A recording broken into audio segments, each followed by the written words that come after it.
My education YouTube channel पर आपका स्वागत है। आज हम ग्रुप थ्योरी का एग्जाम्पल पहला पढ़ेंगे, जिसमें लिखा हुआ है सिद्ध कीजिए कि समुच्चय 1 - 1 आयोटा माइनस आयोटा, जहां आयोटा का मान √-1 होता है, गुणा संक्रिया के लिए एक आबेली ग्रुप है। तो आबेली ग्रुप का मतलब होता है क्रम विनिमय ग्रुप। तो आबेली ग्रुप के अंतर्गत हम क्या करेंगे, 4 जो प्रतिबंध है उनको सत्यापित करेंगे। अगर हमें परिमित अवयव दे रखे हैं, यानी सीमित अवयव दे रखे हैं, जैसे इसमें 1 - 1 आयोटा माइनस आयोटा दिया हुआ है, तो हम क्या करेंगे, सबसे पहले संक्रिय सारणी ज्ञात करेंगे। संक्रिय सारणी जो हमने 12th क्लास में पढ़ी थी वो। अब जी क्रॉस की संक्रिय सारणी कैसे करेंगे, क्योंकि यहाँ हमें जी तो समुच्चय दिया हुआ है और गुणन संक्रिया में दी हुई है। तो संक्रिय सारणी के लिए ये जो सारे अवयव है वो पंक्ति में भी लिख दो और सारे अवयव स्तंभ में भी लिख दो। फिर क्या करेंगे, 1 को 1 से गुणा किया तो 1 को -1 से गुणा किया तो -1, 1 को आयोटा से गुणा किया तो आयोटा, 1 को माइनस आयोटा से गुणा किया माइनस आयोटा। इसी तरीके से -1 को 1 से गुणा किया -1, -1 को -1 से गुणा किया +1, -1 को आयोटा से गुणा करके लिख दिया, -1 को माइनस आयोटा से गुणा करके लिख दिया। इसी तरह आयोटा को सभी संख्याओं से गुणा करके इस पंक्ति में लिख दिया, माइनस आयोटाओं को सभी संख्या से गुणा करके इस पंक्ति में लिख दिया।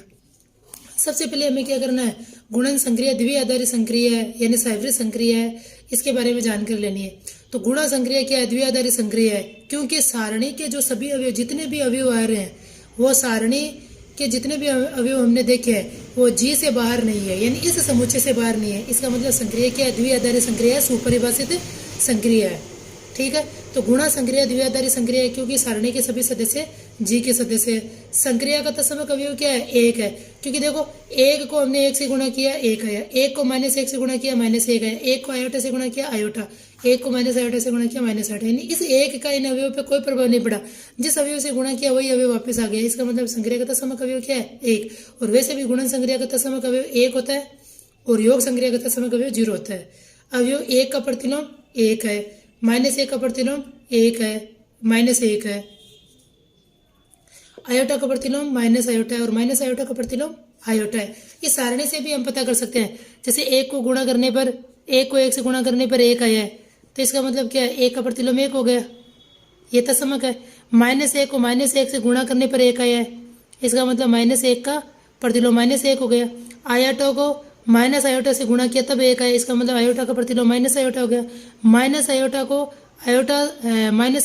आयोटा से गुणा किया तब 1 आया, इसका मतलब माइनस आयोटा का प्रतिलोम आयोटा हो गया। तो हम सारणी से भी ज्ञात कर सकते हैं, यानी ऐसे दो अवयवों को गुणा करने पर अगर तत्समक आ जाए तो वह उस संक्रिया का क्या होगा, उस अवयव का क्या होगा, प्रतिलोम होगा। फिर उसके बाद में पहले हमने संक्रिया देख ली, द्विआधारी है या नहीं, फिर तत्समक ज्ञात कर लिया, फिर प्रतिलोम ज्ञात कर लिया। अब गुणन संक्रिया संख्याओं में तो हमेशा साचर्य और क्रमविनिमय में होती है, क्योंकि इसमें हमें 4 संख्या दे रखी है, तो इसका मतलब जी क्रॉस क्या है, क्रमविनिमय में ग्रुप है। यानी हमें सबसे पहले क्या करना है, अगर हमें परिमित अवयव दे रखे हैं तो हमें संक्रिय सारणी बनानी है। संक्रिय सारणी बनाने के बाद देखने हैं कि संक्रिया द्वितीय आधारी है या नहीं है, संक्रिया का तत्समक अवयव क्या है, फिर सभी अवयव के प्रतिलोम क्या है, फिर गुणन संक्रिया साचर्य है या नहीं, और आपेली पूछा तो हमें क्रमविनिमयता भी ज्ञात करनी है। अब एग्जाम्पल नंबर 2, सिद्ध कीजिए कि समुच्चय Z बिलोंग्स टू C का मतलब सम्मिश्र संख्याओं का समुच्चय, जहां Z का मान हमें क्या दे रखा है, 1 दे रखा है, यानी हम Z का मापांक निकालें और मापांक निकालने पर अगर 1 आ जाए, इस प्रकार की संख्या है, वो संख्या क्या कहलाएगी, वो समुच्चय का अवयव कहलाएगी। इस प्रकार का हमें प्रतिबंध दे रखा है, तो एक गुणनात्मक ग्रुप है, इसमें भी हमें गुणन संक्रिया दे रखी है। तो सबसे पहले हमने क्या किया, इस समुच्चय को जी के बराबर मान लिया। ठीक है, उसके बाद हम क्या करेंगे, सबसे पहले संक्रिया द्वितीय आधारित सिद्ध करें या साइवरिक संक्रिया सिद्ध करेंगे। तो देखो जी का अवयव मान लिया हमने Z1, जी का अवयव मान लिया हमने Z2, और इस प्रकार ये तो हमने जी के अवयव मानने हैं, यानी 2 अवयव तो हमने जी के मानने हैं। इसका मतलब Z1 का मान 1 होगा, मापांक निकाले तो Z2 का मापांक भी कितना होगा, 1 होगा। अब Z1 और Z2 का मापांक दोनों को आपस में गुणा करें तो बराबर में 1 को 1 से गुणा करेंगे। अब दोनों को अलग अलग मापांक निकाल के फिर गुणा करो, या फिर दोनों को गुणा करके फिर मापांक निकालो, एक ही बात है। 1 को 1 से गुणा किया 1, तो देखो Z1 को Z2 से गुणा करने पर मापांक निकालने पर भी 1 आ रहा है। इसका मतलब Z1 Z2 किसका अवयव है, जी का अवयव, क्योंकि ये जी की प्रतिबंध दिया हुआ है, जी के हमें दिया हुआ है कि भाई ये प्रतिबंध है इसका, तो Z1 Z2 किसका अवयव हो जाएगा, जी का अवयव।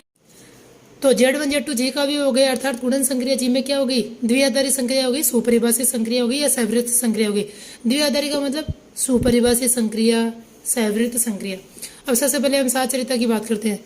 तो यहाँ भी हमें संख्या दे रखी है भाई, सहमिश्र संख्या दे रखी है, सहमिश्र संख्याओं में एक प्रतिबंध दे रखा है तो संख्या, तो संख्याओं में गुणन संक्रिया क्या होती है, साचर्य होती है।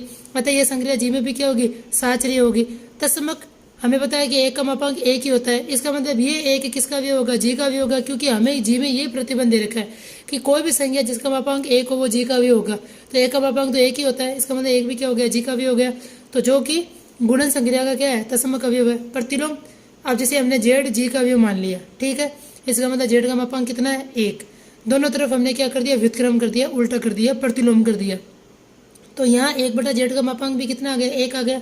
यानी एक बटा जेड का मापांक कितना आ गया, एक आ गया। तो एक बटा जेड का मापांक एक है, इसका मतलब एक बटा जेड किसका अवयव है, जी का अवयव है।